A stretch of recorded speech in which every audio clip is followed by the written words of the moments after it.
ஒரு சட்டமன்றம்னா அந்த மன்றத்திற்கு உட்பட்ட மாண்போடு பேச வேண்டும்.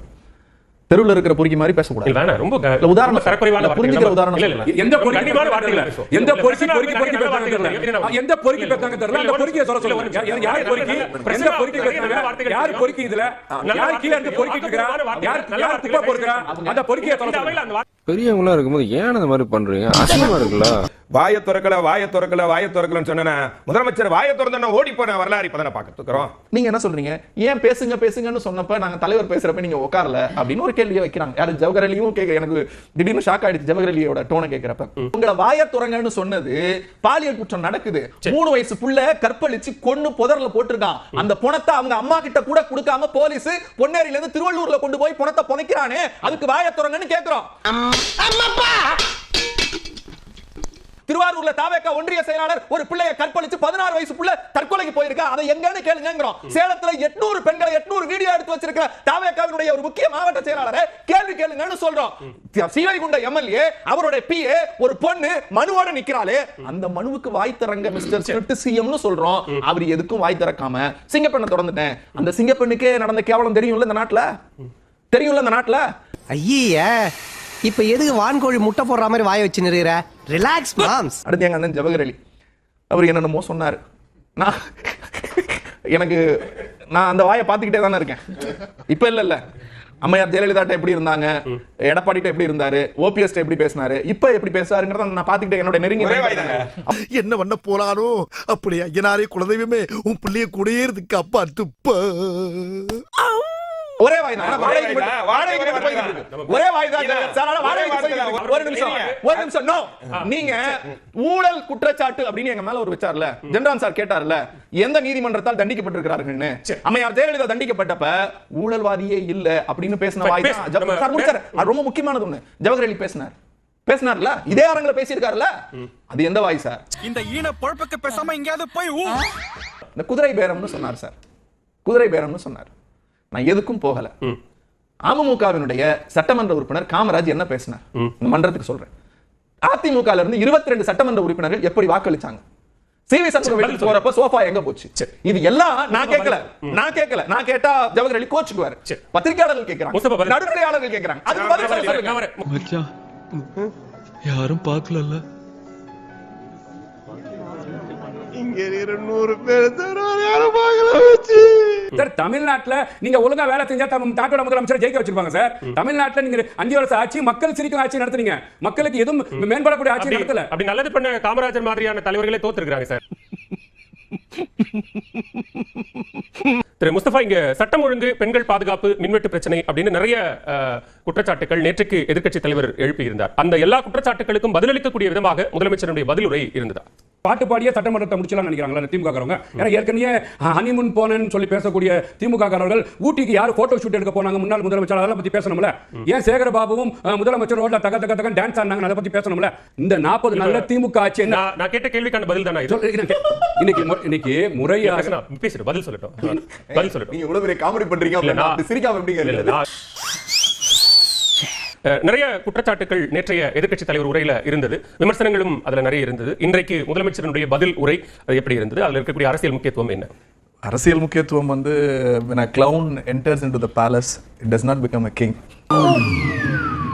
the palace becomes a circus. அந்த மாதிரியான ஒரு அவலச்சூழல்ல சட்டமன்றத்தினுடைய மாண்பு இன்றைக்கு சிதைக்கப்பட்டிருக்கிறது. ஒவ்வொருவருக்கும் ஒரு பேச்சு துணி அப்படிங்கிற அணுகுமுறை என்ற ஒன்று இருக்கும். அந்த அடிப்படையில் முதலமைச்சர் பேசினாருன்னு அந்த அணுகுமுறையை வேற யாரும் நீங்க தீர்மானிக்க முடியாதுல்ல. எளிய மொழினா நாளைக்கு இன்னொருத்தர் கெட்ட வார்த்தை பேசிட்டு எளிய மொழியில உங்களுக்கு புரியுற மாதிரி சொல்றேன்னா விட்டுருவீங்களா? நான் என் மனைவியிடம் பேசுகிற வார்த்தை மொழியை வேறு ஒரு பெண்ணிடத்தில் பேசினால் அது தவறு. சின்ன வயசுல இருந்து நமக்கு சொல்லிக் கொடுக்குறது சார். ஸ்கூல்ல டீச்சர்ட்ட இப்படிதான் பேசணும், வாத்தியார்ட்ட இப்படிதான் நடந்துக்கணும், போலீஸ் கான்ஸ்டபிள்ட்ட இப்படிதான் பேசணும், காலேஜ் ப்ரொஃபஸர்ட்ட இப்படிதான் நடந்துக்கணும். காலேஜ் ப்ரொஃபஸர் உனக்கு சொந்தக்காரராகவே இருந்தாலும், நீ அமைச்சராகவே இருந்தாலும், சின்ன பிள்ளைங்க காலை பிடிக்க கூடாது, குத்துப்பாட்டுக்கு வாடி கைப்படாத சீடின்னு டீச்சர் கை பிடிச்சிட்டு ஆடக்கூடாது, அது மந்திரிக்கு அழகு இல்ல, அப்படின்லாம் சொல்லி கொடுத்துருக்காங்க சார். டேய் நீ நல்லா இருக்க மாட்டடா, நல்லாவே இருக்க மாட்டடா, நாசமா போனவன் தேடுறாரு. இப்படி தேடுறாரு. நாங்க கேட்கலாமா? செங்கல்பட்டுல ஒருத்தங்க புருஷனை காணோம்னு தேடிட்டு இருக்காங்களேன்னு. அது தனிப்பட்ட விவகாரம் இல்லையா? அது பர்சனல் இல்லையா? அந்த பர்சனல் சட்டமன்றத்துல அப்பாவை காணோம்னு தலைவரா இருந்தவரை காணோம், முன்னாள் முதல்வரா இருந்தவரை காணோம்னா அது அரசியலா எடுத்துக்கலாம் சார். எங்க எதிர்க்கட்சி தலைவரை பார்த்து உங்க அப்பாவை காணோங்கிற மாதிரி செய்கை பண்ணா நாங்க அப்படித்தானே கேட்போம். ரொம்ப வாடுறானே. நீங்க பதிலுரை அப்படின்னா எப்படி இருக்கணும்? முதல்ல வந்து 1957 அண்ணா வந்து பேரவைத் தலைவர் துணைத் தலைவர் தேர்ந்தெடுக்கப்படுறப்ப அண்ணா பேசுறார், இந்த சட்டமன்றம் என்பது வெறும் மன்றம் அல்ல, இது ஒரு விவாத கூடம் அல்ல, இங்கே ஆளும் கட்சியும் எதிர்க்கட்சியும் இணைந்து மக்களின் தேவைகளான மக்களின் பிரச்சனைகளை மையப்படுத்தி விவாதங்களை முன்னெடுத்து ஜனநாயகத்தின் மாண்பின் அடிப்படையில் தீர்வு காண்பதுதான் இந்த சட்டமன்றம் அப்படின்னார். முத்தமிழறிஞர் கலைஞர் சொல்கிறார், சட்டமன்றம் என்பது ஆளுங்கட்சி எதிர்க்கட்சி என்பது அல்ல, நமக்கு வாக்களித்த ஒவ்வொரு வாக்காளனுடைய மனசாட்சி பேசுகிற மன்றம் அப்படிங்கிறாரு கலைஞர். மக்கள் என்ன எதிர்பார்க்கிறார்களோ அவங்களுக்கு செய்ய, மக்கள் எங்க மேல இருக்கிற நம்பிக்கையை நிறைவேற்றுவதுதான் எங்களுடைய கடமை அப்படின்னு சொல்றாரு. வேற என்ன எதிர்பார்க்கறீங்க சார்? நாங்க பேசினா அது 6 மாசம் டைம் கேட்பீங்க, ஹனிமூன் டைம். போன வாரம் டைம்ஸ் ஆஃப் இந்தியாவுடைய முதல் பக்கம் சார், டைம்ஸ் கார்னர்னு அவங்க எழுதுறாங்க, mister CM of Tamil Nadu mister Vijay, the silent of your voice, the silent of your voice, it's lead many deaths and many rape in this state. எழுதுறாங்க. இது யார் எழுதுறது? எங்க பத்திரிக்கை இல்ல. ஏன் பக்கத்துல ஒருத்தன் தீஞ்சி போய் உட்கார்ந்து வரான்டா. ஒரு நாளிதழ் எப்படி விமர்சிச்சு எழுதுறேன்னு சொல்றீங்களோ அதே மாதிரி தான் இன்னொரு நாளிதழ் எங்களை பாராட்டி எழுதுகிறது, தலையங்கம் தீட்டுகிறார்கள் இன்னைக்கு முதலமைச்சர் சட்டப்பேரவையில் சொல்றாரு. திரும்பவும் சொல்றேன், தினத்தந்திக்கு வாழ்த்து சொன்னாரு, டைம்ஸையும் எடுத்து பேசி இருக்கணும்ல. மௌன விரதமா? நான் வந்து அடுத்த நொடியே அப்படின்னு சொடக்கு போட்டீங்கல்ல, பஸ்ல ஏறிட்டு சொடக்கு போட்டீங்கல்ல, அடுத்த நொடியே என்ன நடக்குதுன்னா, நீங்க வந்ததுக்கு அப்புறம் இந்த ஒரு மாசத்துல 247 பாலியல் குற்ற வழக்குகள் பதியப்பட்டிருக்கு. 3 வயசுக்குள்ள சார் ஒரு வார்த்தை நீங்க சட்டமன்றத்துல எங்க எதிர்க்கட்சி தலைவர் கேட்டார், பாலியல் குற்றங்கள் நடந்திருக்கு, அதுக்கு பதில் எங்க? அதுக்கு பதில் எங்க? மின்சார பிரச்சனை இருக்கு, பெரம்பூர் தொகுதி தான் 1 நம்பர் எலக்ட்ரிசிட்டில வந்து கட்ல இருக்கு, அவங்க தொகுதி மக்கள் சொல்றாங்க, அதை எதிர்க்கட்சி தலைவர் கண்ணியத்தோடு பதிவு செய்கிறார். முதலமைச்சர் வந்து பதிலே இல்ல. இங்க எதிர்க்கட்சிகள் தான் முதலமைச்சர் பேச சொல்லி கேட்டாங்க, வாய் திறந்து பேசுங்க அப்படின்னு சொன்னாங்க. முதலமைச்சருடைய முழு உரையையும் கேட்டுவிட்டு எதிர்வினை ஆற்றுவதற்கு கூட பொறுமை இல்லாமல் ஏன் அவையிலிருந்து வெளிநடப்பு செய்யணும் அப்படின்னு கேட்கிறாரு. வகைப்படுத்தி அதுக்கெல்லாம் விரிவான பதில் சொல்வாரு அப்படின்னு ஒரு எதிர்பார்ப்பு இருக்கும். அந்த எதிர்பார்ப்பின்படி அவருடைய உரை இருந்ததா அப்படின்னு பார்த்தா அந்த உரை வந்து மிகப்பெரிய ஏமாற்றத்தை அளித்தது. எதை பற்றியும் குறிப்பான பதில்கள் எதுவும் இல்லை. கேட்டுக்க, பாலியல் கொடுமை நடக்குது அப்படின்னா அது என்ன பிரச்சனை அப்படிங்கறத பத்தி ஆய்வு செய்வோ அல்லது அதை பற்றி விவரிக்கவோ இல்லாம சிங்கப்பெண் திட்டம் வந்துருச்சு அப்படின்னு சொல்றாங்க. அது எனக்கு பைத்தியம் பிடிச்சு போச்சு, நான் லூசு. சிங்கப்பெண் திட்டத்திற்கும் ஏற்கனவே இருந்த காவல்துறைக்கும் என்ன வேறுபாடு? சிங்கப்பெண் திட்டத்தில் இருக்கக்கூடிய அந்த அதிரடி படைக்கு என்ன அதிகாரம்? அவங்களால என்னென்னலாம் செய்ய முடியும்? வழக்கு பதிவு செய்ய முடியுமா? எஃப்ஐஆர் போட முடியுமா? அல்லது அவங்க கையில வந்து பாதுகாப்புக்கு வேற ஏதாவது லத்தியோ துப்பாக்கியோ ஏதாவது இருக்கா? இவங்க ஒரு குற்றம் நடக்கக்கூடிய இடத்துக்கு போயிட்டாங்கன்னா இவர்களுக்கு என்ன பாதுகாப்பு? சட்டம் ஒழுங்கு பிரச்சனைகள் தொடர்ந்து நடக்குது. பெண்கள் எதிரான குற்றங்கள் அப்படின்னு பார்த்தா அதுக்கு காரணமானதா போதைப் பொருள் இருக்கு. அப்ப அதை தடுப்பதற்கான நடவடிக்கைகளை முன்கூட்டி எடுக்காம இருந்ததும் இதுக்கு ஒரு காரணம். குற்றங்களுக்கு காரணம் போதைப் பொருள் அப்படின்னு சொல்லிட்டு ஒற்றை காரணத்தை மட்டும் பேசிட்டு நகர்ந்து போறோம்ல, அப்ப குற்றம் என்னங்கிறதே நீங்க புரிந்து கொள்ளவில்லை அப்படின்னு அர்த்தமாகுது. சினிமாவோட ரோல் என்ன? மீடியாவோட ரோல் என்ன? இந்த பாலியல் குற்றங்களுக்கு தூண்டும் விதமாக சினிமாவோட ரோல் என்ன? நான் நடிச்ச படம் வந்து அதுக்கு எவ்வளவு தூரம் காரணமாக இருந்திருக்குது. அது நான் செய்த மக்கள் சேவையா இல்ல வந்து சமூகத்துக்கு நான் செய்த கேடா?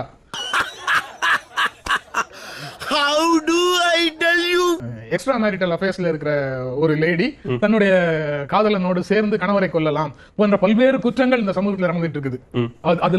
அதுல பெரும்பாலான குற்றங்கள் போதையில வந்தது இல்ல. 2026 மே 5ஆம் தேதியிலிருந்து தான் சமூக ஒழுங்கு முக்கியம், தனி மனித ஒழுங்கு முக்கியம். அதற்கு முன்னாலெல்லாம் அது தொடர்பானது இல்ல. டாஸ்மாக் திறந்திருக்கிறதும் போதைப் பொருள் புழக்கம் இருக்கிறதும் அது மட்டும்தான் பெண்களுக்கு எதிரான பாலியல் குற்றங்களுக்கு காரணம். ஐயோ, இவன் என்ன ஜென்மம், சரியான சாக்கடையா இருப்பான் போல் இருக்கே. ஒரு தலைவருக்கான தகுதி என்ன? ஒரு தலைவருக்கான மன்றத்திற்கான அழகு என்ன? அந்த மன்றம் பல மரபுகளை கொண்டது. அந்த மரபுகளுக்காக நீங்க என்ன செஞ்சிருக்கீங்க? நீங்க எப்படி செய்யணும்? நேத்திக்கு பாயிண்ட் ஆஃப் ஆர்டர்ல வந்து சபாநாயகர் சொல்றாரு, செய்கைகளோ முத்திரைகளோ பதியக்கூடாது, இது மன்றத்தினுடைய மாண்புக்கு எதிரானதுன்னுட்டு அவரே சபாநாயகரே இன்னைக்கு ஒரு ஆக்ஷனுக்கு அனுமதி கொடுக்கிறாரு அப்படின்னா இது என்ன நடக்குது அப்படிங்கறத கேட்போம்ல. அவங்க இருந்திருந்தா ஒரு ஆக்ஷன் பண்ணணும்னு எனக்கு தோணுச்சு. எல்லாரும் போயிட்டாங்க. இல்ல பெர்மிஷன் பண்ணலாமா? இப்பவும் பண்ணலாம், ஒண்ணும் தப்பு இல்ல.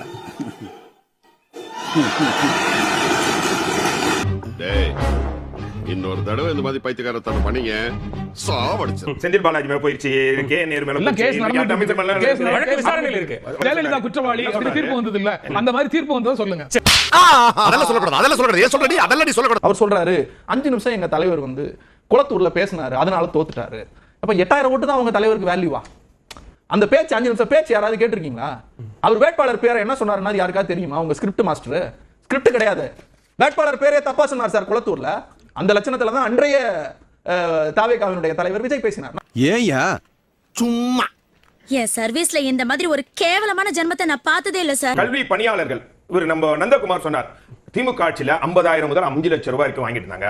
டாஸ்மாக்ல ஒரு பெட்டிக்கு 40 ரூபாய் ஏதோ மாசத்துக்கு 100 கோடி ரூபாய் சம்பாதிச்சாங்க. முடிச்சேன். அதே மாதிரி ஆதாரங்கள் இல்ல, ஒரு கிலோ அப்படியே போற போக்குல சொல்லிட்டு போக முடியாதுல.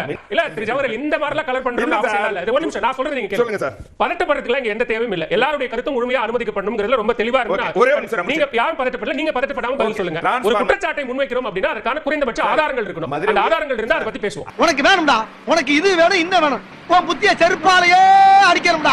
அவர் சொன்னாரு தண்ணி கேன் போடுறப்ப கூட கூட்டணிக்கு போறாங்க. தாவேகாவுக்கு அவரே தண்ணி கேன் தான் போட போனாரு. யாரு? முஸ்தபா. திடீர்னு எம்எல்ஏ ஆயிட்டாரு. யாருக்கு எதிராக எம்எல்ஏ? பிடிஆர். ஏன்னா அவர் வந்து சொன்னாரு, நான் வந்து எங்களுடைய உழைப்பை பார்த்து மக்கள் வாக்களிச்சாங்க, நாங்க பண்ண தவறுக்காக எங்களை இது பண்ணாங்க. பிடிஆர் அந்த மண்ணுக்கு எப்படி உழைச்சிருக்காருங்கிறது எல்லாருக்கும் தெரியும். முஸ்தபா பெரியமேட்ல இருந்துட்டு மதுரையில் ஜெயிச்சாரு அப்படின்னு தெரியும்.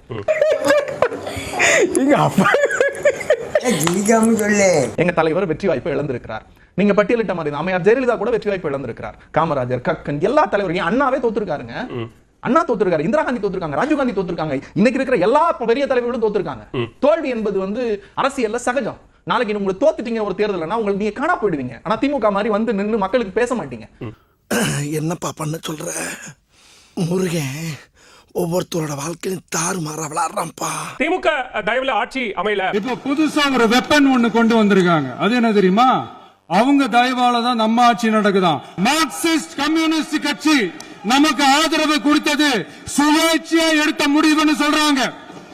அதே மாதிரி இந்திய கம்யூனிஸ்ட் கட்சி நமக்கு ஆதரவு கொடுத்தது சுயேட்சையா எடுத்த முடிவுன்னு சொல்றாங்க. இதுல எங்க இருந்து நாங்க தான் அனுப்பி வச்சோம்னா புரியலையே. டேய் இதெல்லாம் கடவுளுக்கே அடுக்காதரா. கோட் பாட்டில பாக்கெட்ல மறைக்கலாம், ஆனா பீர் பாட்டிலே மறைக்கலாம்னு பாக்குறீங்க பாத்தியா?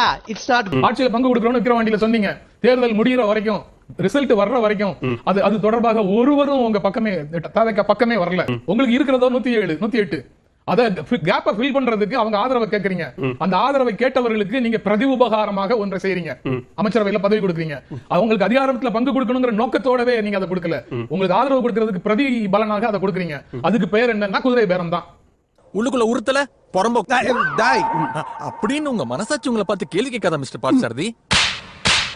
திமுக தயவுல ஆட்சி அமையல, மக்கள் ஆதரவோட தான் நாங்கள் ஆட்சி அமைத்திருக்கிறோம் அப்படின்னு முதலமைச்சர் இன்னைக்கு பேசினது. நிறைய கூட்டணி கட்சி தலைவர்களும் மார்க்சிஸ்ட் மாநில செயலாளர் சண்முகம் போன்றவர்களும் அது எதிர்வினை ஆற்றி இருக்காங்க. எப்படி பார்க்கிறீங்க? இல்ல அது திமுகவினுடைய தயவினால் தான் உருவான ஆட்சி தான். நம்ம பெற்ற வெற்றியில அவர்கள் பெற்ற வாக்குகள்ல நிச்சயமா திமுகவுடைய ஓட்டுகள் தான் இருக்கு. அப்ப விடுதலை சிறுத்தைகள் சொன்னாங்க, திருமாவளவன் அவர்கள் 2 நாட்களுக்கு முன்பு பேசுகிற பொழுது கூட நான் என்னுடைய நிலைப்பாட்டை கூட திமுகவிடம் தெரிவித்திருந்தேன் அப்படிங்கிற கருத்தையை முன்மொழிந்திருந்தாங்க. இவர் வந்து இந்த வெற்றியின் பின்னால் இன்னைக்கு தாவேகாவின் மீதான நம்பிக்கை இருக்கிறது வேண்டுமானாலும் சொல்லலாம். ஆனா திமுகவினுடைய வாக்குகளை அவர்கள் பெற்றதனால் தான் இத்தனை பேர் வெற்றி பெறுகிறார். இவ்வளவு பெரிய விஜயலேக்க மத்தியில தான் மார்க்சிஸ்ட் கம்யூனிஸ்ட் வெற்றி பெற்றிருந்தது, இந்திய கம்யூனிஸ்ட் வெற்றி பெற்றிருந்தது, காங்கிரஸ் 5 இடங்களில் வெற்றி பெற்றிருந்தது. அதற்கெல்லாம் காரணம் திமுக கூட்டணி தான். அந்த கூட்டணியை திமுக ஒருவேளை இன்னும் கொஞ்சம் இறுக்கமான சூழலை வைத்திருந்தால் சில நேரங்கள்ல அது வந்து ஒரு சிக்கலாக கூட மாறி இருக்கலாம். நீ கேட்ட ஒவ்வொரு கேள்வி என்ன செருப்பால அடிச்ச மாதிரி இருக்குடா. மாதிரி இல்ல, உண்மையிலே செருப்பால தான் அடிச்சேன். சரி ஃபீல் பண்ணாத. பிரதமரை மேடையில வச்சுக்கிட்டு எங்களுக்கு தர வேண்டிய நிதியை கொடுக்கணும்னு சொல்லி பேசினாரு அன்றைய முதல்வர் மு க ஸ்டாலின். பிரதமரை பக்கத்துல வச்சுக்கிட்டு ஒன்றிய அரசுக்கு எதிராக ஒன்றிய அரசு தமிழ்நாட்டுக்கு செய்யக்கூடிய ஓர வஞ்சனையை சுட்டிக்காட்டி பேசுவதற்கு ஒரு தைரியம் வேணும். பேசாத, ஒன்றிய அரசை பத்தியே பேசாத அப்படின்னு சொல்லி பேசுறவங்களையும் தடுக்கிற வேலையை செய்யாம பேசுற முதலமைச்சருக்கு ஒரு தைரியம் வேணும். அப்ப யாரால அந்த மாதிரி பேச முடியும்? விசாரணை அமைப்புகளை பற்றி எல்லாம் கவலைப்படாம யாரால அதை அப்படி பேச முடியும்? ஊழல் செய்யாதவர்களால மட்டும்தான் அப்படி பேச முடியும். நான் கடந்த முறை உங்களை மாதிரி வந்து பாத்தீங்கன்னா ஃளைட்ல ஏறி துணை முதலமைச்சர் ஆகல சார். நான் வந்து மீனவர்களுக்காக போராடி இருக்கேன். நான் சிஏக்காக போராடி இருக்கேன். 2008 ஈழத் தமிழருக்கு ஆதரவா உண்ணாவிரதம் போராட்டம் செஞ்சோம். போர் முடிவுக்கு வரணும், நம்ம தொப்புள் கொடி உறவுகளான ஈழத் தமிழர்களுக்கு பாதுகாப்பான நிம்மதியான ஒரு வாழ்வு கிடைக்கணும்னு அன்னைக்கே கோரிக்கை வச்சோம். விஜய் அவர்களிடம் கையெழுத்து வாங்குவதற்காக நாங்கள் படப்பிடிப்பு தளத்திற்கு சென்றோம்.